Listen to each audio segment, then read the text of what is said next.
How's it going? And welcome back to another Marvel Snap deck highlight here on YouTube. Today, we're going to be looking at one of my favorite types of decks to play in card games. That is a mid-range deck. Before we dive into the details of what that means, though, remember if you enjoy this type of video to tap that like button and make sure you're subscribed to the channel. I'm going to have new deck highlights going up here every day this week, and you wouldn't want to miss anything. Mid-range means something a little bit different depending on what card game that you're playing and how its mechanics work. And in my mind, mid-range in Marvel Snap means that your deck is looking to play a very interactive game. So your gameplay is going to be fairly dynamic depending on what your opponent is doing. What is optimal from us will change.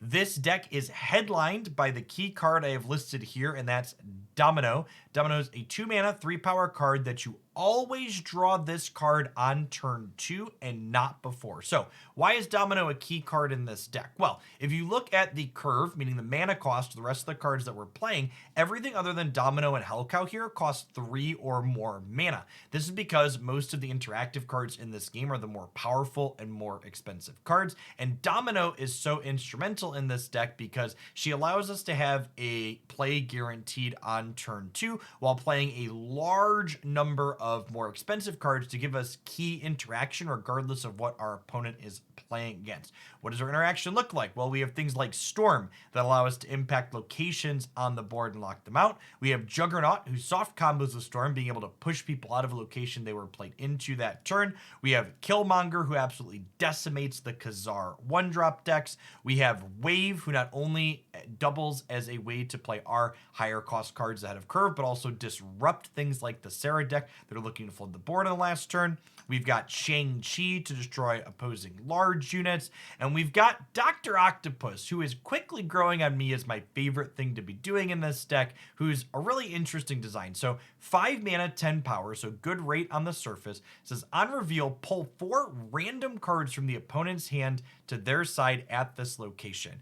On the surface, you look at this and think, why would I want to help my opponent get their cards on the board? Well, there's a number of reasons. The first of which is Dr. Octopus really excels against the discard and swarm decks because those are decks that are almost always going to play out their entire hand over the course of the game anyways, and Dr. Octopus removing the agency from the opposing player of how they sequence their cards and where they put them has a ton of upside. It also disrupts things like Angela or Sinister London that really care about cards specifically being played out to a location in a fantastic way. And if you pull a bunch of big things in with Dr. Octopus, you can always follow up with something like Shang-Chi to chop them down to size, effectively putting all of their beef into one location for our interactive card to be able to take over and remove.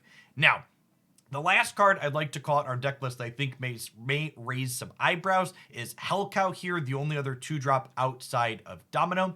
Hellcow is being played in this deck as just a stat stick, basically, that lets us fill out our curve. We're essentially never playing this card on turn 2, even when we have it early. However, our later turns often involve wanting to play either a 3 or 4 mana interactive card to kind of disrupt what our opponent has set up on board. And when we're playing one of these cheaper cards on the later turn, Hellcow allows us a second play alongside of them to not only use all of our resources efficiently, but also add more stats to the board. You also don't feel particularly bad about playing Hellcow on turn 5 alongside a 3-drop, because even if we discard potentially powerful cards from our hand that turn, we know we have Chavez coming guaranteed off the top of our deck that can fill on that last turn for us. At any rate, I've got a number of game highlights here that kind of showcase this deck in different matchups where the different disruptive elements are really able to shine. I hope you enjoy, and I'll be back tomorrow with another deck highlight here on YouTube.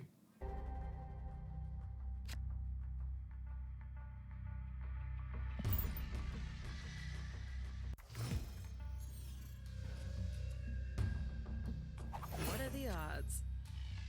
I know not everybody will agree with this, and it's fine to hate variants like that in general, but I honestly think that this game does variance moments like that so much better than other games do, just because the games of Snap are so short and punchy. All right, no play here.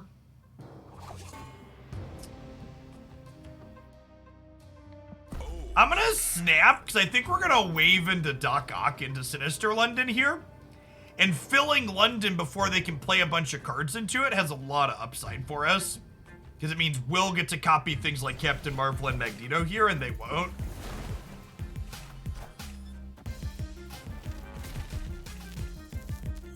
Doc Ocking and Electro Player is a little scary, because their deck has a lot of top end, but I'm also not a coward yet, so here we go.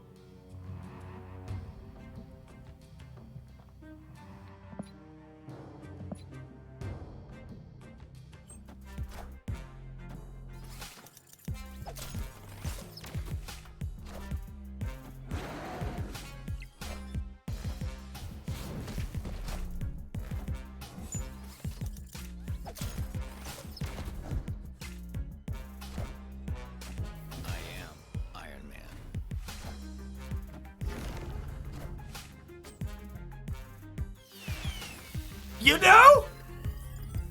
Sure. Yeah. Sign me up, chat. Sign me up. That was kind of awesome. Thanks. Good stuff. I love Doc Ock, chat. It is quickly becoming my absolutely favorite card to play. Yeah, we get to just double cap into double Magneto and just easily win the game.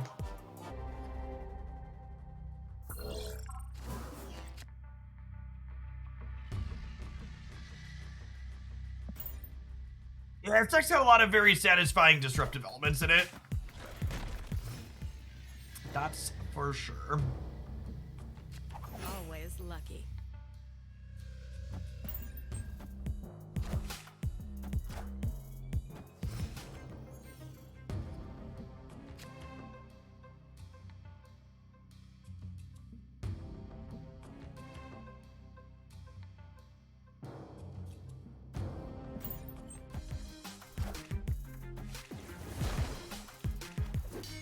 You know, I wasn't sure if I wanted to wave them here based on them playing Angela, but yeah, we'll take that.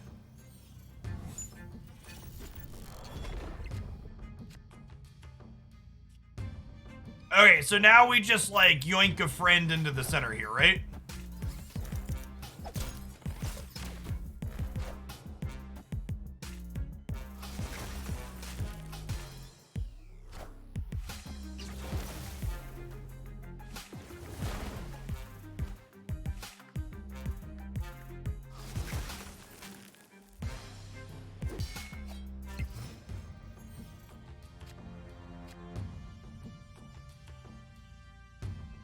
Okay, so Shang-Chi is winning mid at the moment.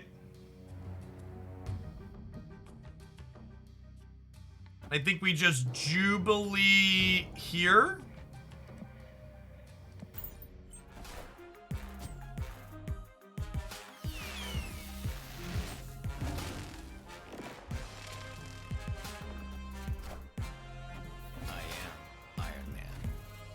Moving Wave out of the middle actually isn't great for us. That's fine. This means that they have a Shang-Chi of their own I got, but Grenade, solid spot to win this. Thanks to Shang-Chi getting to chop down Odin. Woohoo, baby! Thanks, Ironheart. Appreciate you.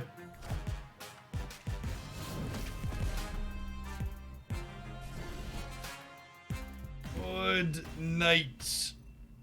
Victory. Killmonger plus Cow would have been 11 kill the 4, so it's a 15-point swing, whereas this was 5 kill 10, so that's still a 15-point swing.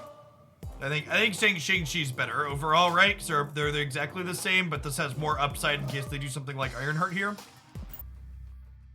Yeah. Dr. Octopus is one of those cards, like, you read it the first time and you're like, this is awful. And then you, like, actually start thinking through all the things you could do with it. You're like, oh, okay, like, there's utility here.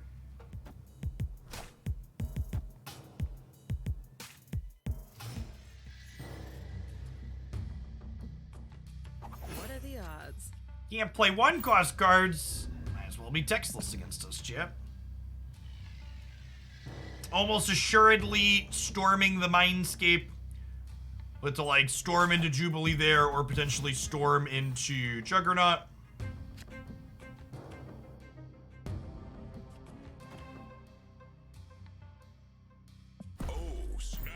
And honestly, Hellfire Clip's probably bad for their deck. A lot of Okoye decks have a lot of ones in it. So if Storm plus Jubilee win the Mindscape here, like, we're in a really solid spot. Especially with Killmonger rolled up for the end game.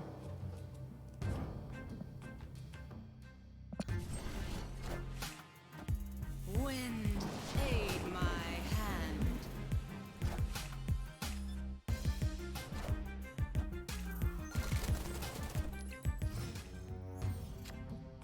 Huh. Okay, so with those hits there, even if I Killmonger, the strong guy is still 10? I guess that's fine, but they're probably going to play something else out into there, right? That's close. Let's get this might be wrong, but if this hits Chavez, Killmonger means I still win here. And they might not play into the flooding anyways, just because like they feel safe there. Because they theoretically have 16 power in that location already, right? So like even a Chavez Jubilee at face value doesn't win that path. Grab the top card of our deck, which is statistically likely to be Chavez. Not guaranteed, obviously, but likely. Jubileeing with Hellcow in library is terrifying. Well, I ain't a coward.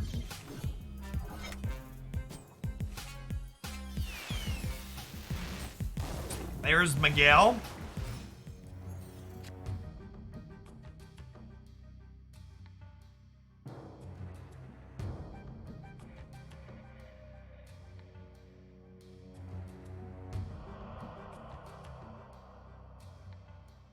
Okay, and now we just Doc Ock mid, right?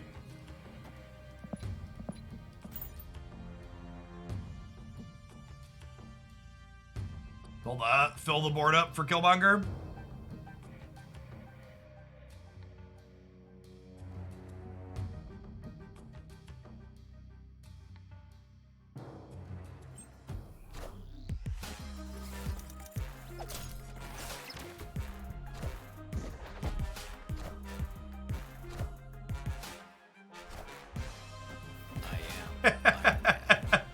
He is Iron Man, shit. He is Iron Man.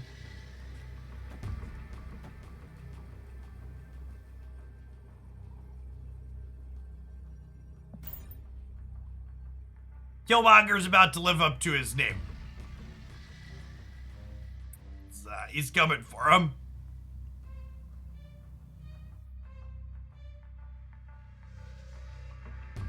Filthmonger, you mean he's a dirty lad, shit. He does bad things to all of these good 1-drops.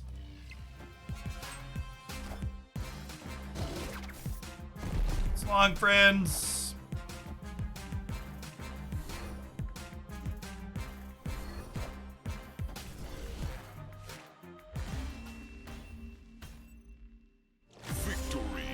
Victory.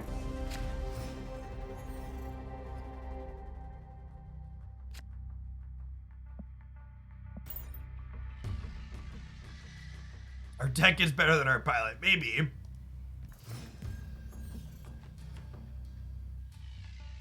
Right on time.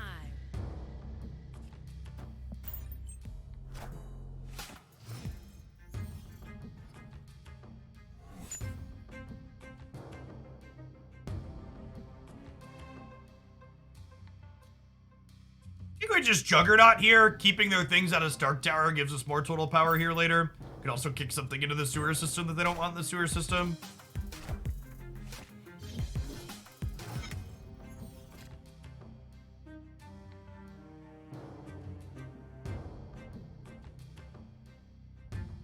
We're just passing.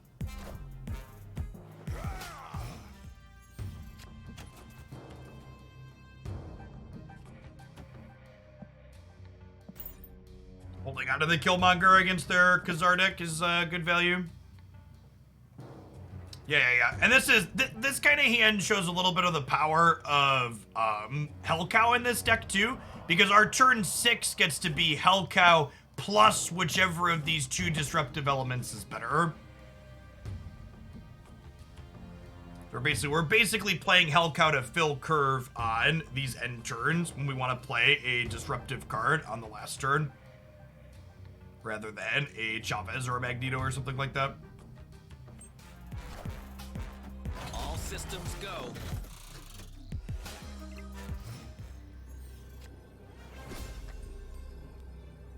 Okay, and now we just get torched by priority, right? Because we go first, so we just can't interact with the fact that they're about to play 6/1 drops to the board. We hope that Magneto pulling Khazar into the sewer system. I could Shang-Chi Khazar. That's true. I think that makes us less likely to win, though, right? Oh, that's true. Captain Marvel gets to fly around. I forgot about that. Captain Marvel probably makes the Shang-Chi play fine. And then I think they're less likely to play into the sewer system, right? So I think I want a Hell Cow in the sewer.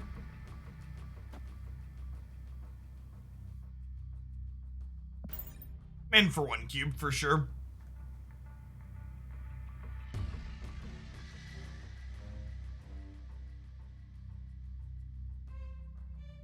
Afternoon, Magus. Opponent snapped. Am I in for 3 cubes? I don't know if I'm in for 3. Maybe.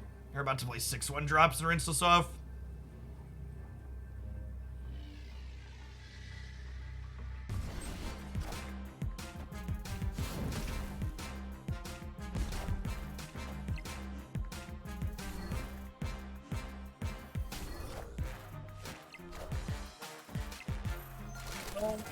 Super punished for our positioning.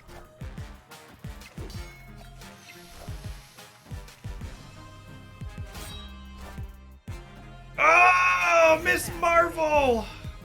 Thank you. She's a lovely lady, chat. She's a lovely lady. Victory. I love her little fly animation. It's so good.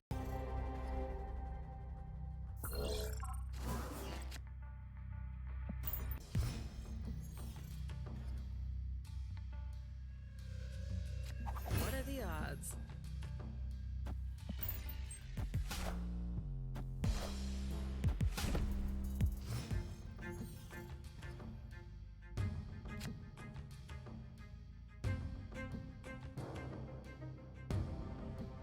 Killmonger into the Sunspot's pretty good.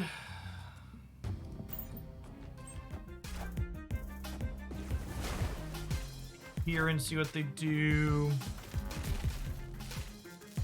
Electro. So Doc Ock is notably pretty mediocre into Electro. Juggernaut almost assuredly wins mid here, right? Oh, snap. And snap quick enough.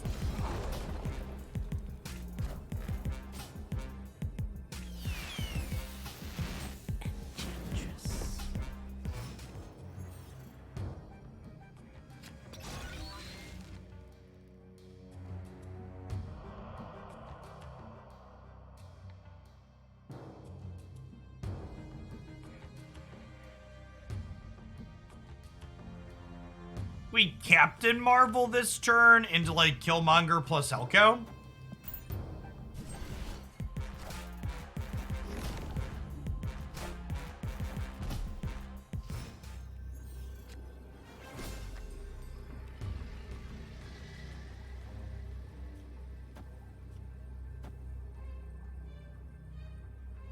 Such a cheesy card, Chip.